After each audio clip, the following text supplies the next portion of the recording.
Bonjour, je m'appelle Wilson-Marie Molina. Je vais présenter un thème aux publications très importantes aujourd'hui. C'est l'État islamique aussi aujourd'hui. C'est comme une introduction avec qu'est-ce que c'est l'État islamique aussi. Parce que autres personnes, on va parler de qu'est-ce que c'est l'ISIS, qu'est-ce que c'est l'État islamique dans les autres pays aussi. Mais je veux présenter qu'est-ce que c'est l'État islamique, comment fonctionne l'État islamique. Bon, mon présentation s'appelle ce que veut vraiment l'État islamique. Aussi, il y a des introductions. Mon plan c'est introduction, son origine, sa situation géographique, son économie, sa politique de communication, sa position par rapport à la France et une conclusion. Pour introduction, qu'est-ce que l'État islamique et Daesh en arabe? D'où vient cette organisation et quelles sont ses intentions? L'organisation s'est emparée de mesures en Irak en juin 2014 et règne déjà sur un son plus vaste que les Royaumes-Unis. À sa tête depuis mai 2010, Abu Bakr al-Baghdadi s'est monté le 5 juillet 2014 à la chaire de la Grande Mosquée al-Nour. En se présentant comme le premier calife depuis des générations, il s'en est suivi un afflux mondial de djihadistes d'une rapidité et dans des proportions sans précédent. Son origine. L'État islamique, comme je peux dire EI, qui a revendiqué les attentats de Paris et de Saint-Denis du 13 novembre, est né de la guerre en Irak. Le mouvement a été créé par les Jordaniens Abu Musab al-Zarqawi,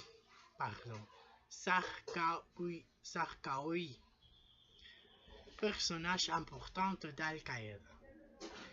Ce dernier a quitté l'Afghanistan au début des raids américains à l'automne de 2001 pour rejoindre l'Irak. C'est là qu'il regroupe autour de lui la branche la plus radicale de l'insurrection anti-américaine, piochant notamment dans les rangs des anciens officiers de Saddam Hussein, que toutes les personnes connaissent aussi, le dictateur irakien. Il était tué par des frappes américaines en 2016. L'État islamique est aujourd'hui dirigé par l'Irakien Abu Bakr al-Baghdadi. L'appellation État islamique n'est véritablement apparue qu'en 2014. L'organisation s'étant d'abord appelée État islamique en Irak, EII, puis État islamique en Irak et au Levant, EIIL. En France, où l'État islamique n'est pas considéré comme un État, on appelle Daesh, l'acronyme en arabe de Daoula Islamiyya fi al-Irak wal-Sham. Je ne sais pas comment se prononce, pardon. Soit l'État islamique en Irak et au Levant. Sa situation géographique. Le corps de l'État islamique est une vaste zone désertique à cheval sur la frontière irako-syrienne plus de 400 km de long entre les Alpages et dans le nord de l'Irak et route bas près de la frontière jordanienne. Raqqa en Syrie est présenté par l'État islamique comme le poste de condamnement central de l'organisation. La ville sert de carrefour pour le trafic des armes entre les provinces irakiennes de d'Al-Anbar et de Ninive avec la Syrie. Ces bastions se trouvent non loin de Deir ez-Zor, dans le nord-est du pays, et c'est situé essentiel des ressources d'hydrocarbures. Aujourd'hui, ces combattantes menacent de faire éclater les frontières de la région. Sunnites extrémistes, ils prônent l'instauration d'un califat à cheval entre l'Irak et la Syrie. Son économie. Cette organisation est l'une des mieux financées au monde lorsqu'on compare avec des autres mouvements terroristes. Et ses finances essentiellement grâce au pétrole, aux taxes et autres façons qu'elle prévèlent dans les zones qu'elle contrôle. La population est en revanche dans une situation extrêmement précaire. Situation qu'empire une inflation galopante et une pénurie de nombreux biens de première nécessité, comme l'électricité et l'eau courante. Elle se voit contrainte, Elle se voit contrainte de verser de nombreux impôts pour de nombreux secteurs de la vie quotidienne, en plus ce qui est déjà prévalé sur les salaires, comme le commerce ou les études. Sa politique de communication. L'État islamique extrêmement bien organisé aussi en termes de communication, adoptant les codes modernes de production occidentale. L'organisation est notamment très présente sur les réseaux sociaux, allant jusqu'à menacer le cofondateur de Twitter s'en prenait à ce contenu. Sa position par rapport à la France. Si de nombreuses voix se sont élevées pour pointer la responsabilité de l'intervention française et Syrie dans les attentats du 13 novembre, en réalité les groupes djihadistes s'en étaient pris aux intérêts français à plusieurs reprises, avant les opérations militaires de Paris.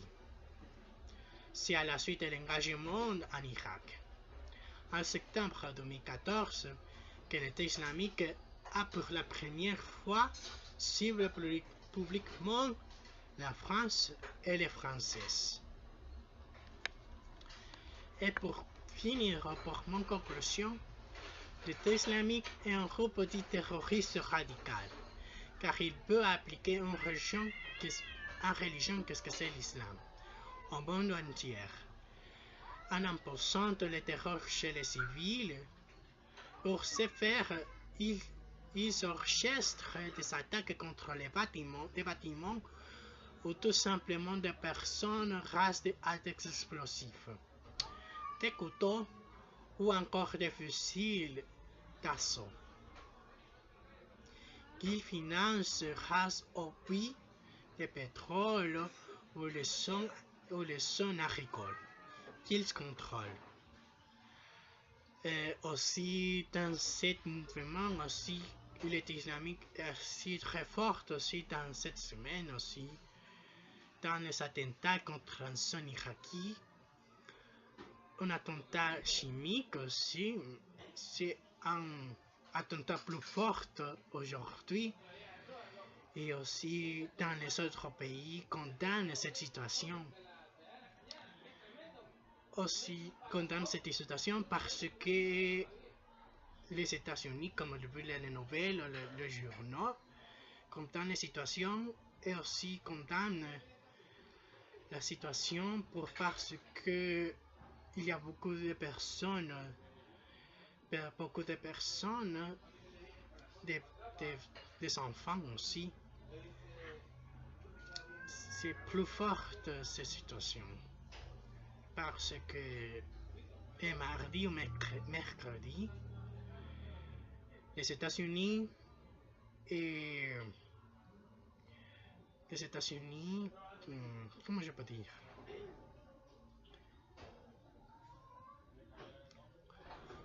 Les États-Unis condamnent, interdit aussi un sang irakien aussi, un porte irakien. Et aussi force des fusiles des attaques et détruit un porte aussi. Mais aussi il y a une confrontation avec les Russes aussi. C'est un thème plus sensible et fort, mais aujourd'hui, ces moments, c'est précaire ces thèmes aussi. Parce qu'il y a une confrontation avec les États-Unis et les Russes avec ces situations. Mais j'espère que dans le monde condamne ces situations aussi. Parce que les États-Unis, le président de Donald Trump, se finance avec ces situations. Mais j'espère que toutes ces solutions terminent, finissent. J'espère que vous comprenez ces situations et aussi tout le monde comprendre. Et c'est très terrible ce thème. Et merci beaucoup.